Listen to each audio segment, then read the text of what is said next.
Pom pom pom pom pom pom pom pom pom pom pom pom pom pom pom pom pom.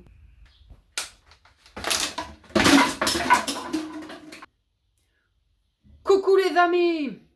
Je suis heureux de vous retrouver aujourd'hui pour une nouvelle vidéo où je vais réaliser avec vous un piège à frelons asiatique. Mais pas n'importe quel piège à frelons. Je vais essayer d'innover, d'inventer, on va voir ce qu'on peut faire. Voilà. Pourquoi? Ben en fait, il y a un pote à moi qui me téléphone, il me dit oui, alors comme ça, t'as pas de piège à frelons asiatique. Moi, il mange mes abeilles. Faut que tu fasses quelque chose. Du coup, ben, j'ai dit ok, je vais faire quelque chose quoi. Donc aujourd'hui, ben, je vais tenter de réaliser ça avec vous. Petit clin d'œil à mon pote apiculteur. Je vous laisse les liens dans la description si vous voulez aller voir les vidéos YouTube et son compte Facebook, le rucher des écoliers en Dordogne. Voilà. Tout d'abord, je voudrais vous parler quand même des frelons asiatiques à ne pas confondre avec le frelon commun ou la scolie des jardins, parce que certains peuvent confondre. Donc je vais vous présenter un petit peu ça. Et puis après, ben, on va partir pour du bricolage, quoi. Du bricolage. Pour le frelon asiatique, Frelona asiatica. Non, je déconne, je connais absolument pas le nom scientifique. Il mesure jusqu'à 3 cm. Il est noir, abdomen orange et les pattes sont jaunes. Il est arrivé en Europe dans les années 2000. Il est super énervé, lui. Chez lui, c'est un gros vénère. Il nourrit ses larves notamment avec le thorax des abeilles qu'il capture. Pour le frelon commun, lui il mesure jusqu'à 4 cm. Il a l'abdomen jaune rayé de noir. Il consomme notamment les fausses teignes de la cire d'abeille. On peut dire lui qu'il est plutôt utile. La scolie des jardins, elle mesure jusqu'à 5 cm. Elle est assez grande. Elle est plutôt inoffensive. Elle pond ses œufs sur les larves de scarabées qu'elle paralyse. Et elle se nourrit de fleurs et contribue à la pollinisation.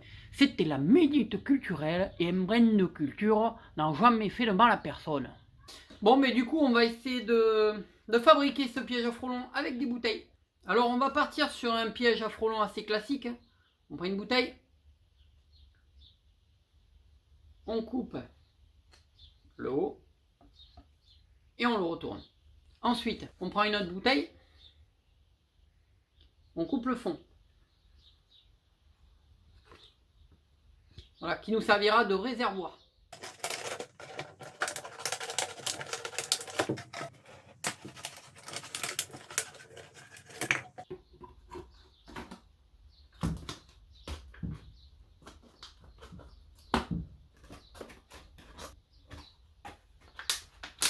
Voilà, donc on a un entonnoir du capuchon retourné et la partie réservoir. Voilà. La partie réservoir dans laquelle le frelon ne pourra pas accéder. C'est pour éviter qu'il se noie. Parce que s'il se noie, il n'appellera pas ses copains. Voilà, tout simplement. Ensuite, je prends le reste de la bouteille. Voilà, je vais couper un cercle et je vais venir l'encastrer sur le haut de la bouteille. On va dire que le piège est quasiment fini.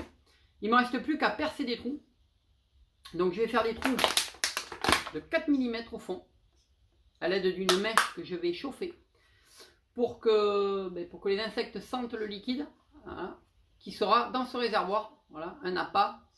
Un appât qui va être constitué de 80% de sirop de fruits rouges, car les frelons adorent les fruits rouges, de 10% de vin blanc, car ça repousse les abeilles, et de 10% de bière brune. Ensuite, je vais percer des trous de 6 mm tout autour, pour que les insectes qui rentrent puissent ressortir. Mais pas les gros insectes, pas les fameux frelons asiatiques. Et ensuite, dans le couvercle, dans le bouchon, on va pouvoir percer. On va faire 3 trous de 8 mm. Voilà, qui laissera entrer les frelons.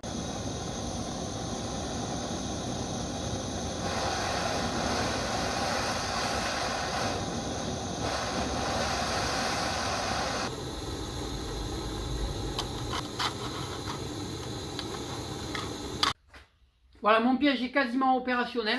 Voilà, il resterait à coller et puis à mettre le sirop.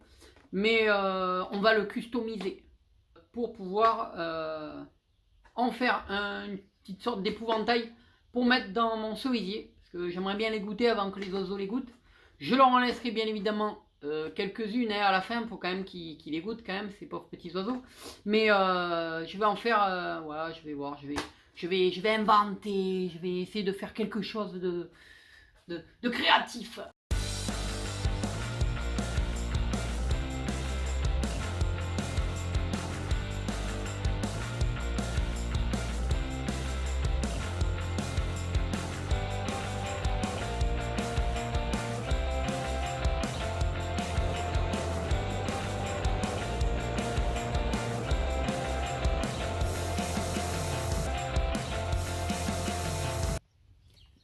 Voilà les amis, le piège en taille est terminé. Il est pas beau? Non, Hein? non, il n'est pas très beau, hein. Bon d'accord, il est pas beau. Puis si ça se trouve, il va pas du tout piéger les rennes frelons. Parce qu'à ce sujet, ce que je vous ai pas dit, c'est qu'on va piéger les rennes frelons. De février à avril, il faudra mettre le piège pour piéger les rennes frelons qui sont les seuls à survivre l'hiver. Attendez. Chut. Ouais, j'entends des battements d'ailes. Alors, sur ce, je vais vous laisser. Si vous avez aimé la vidéo, lâchez un pouce bleu, abonnez-vous, recyclez, bricolez, et à très vite pour de nouvelles astuces. Bye. Ça sent pas très bon ici, je m'en vais.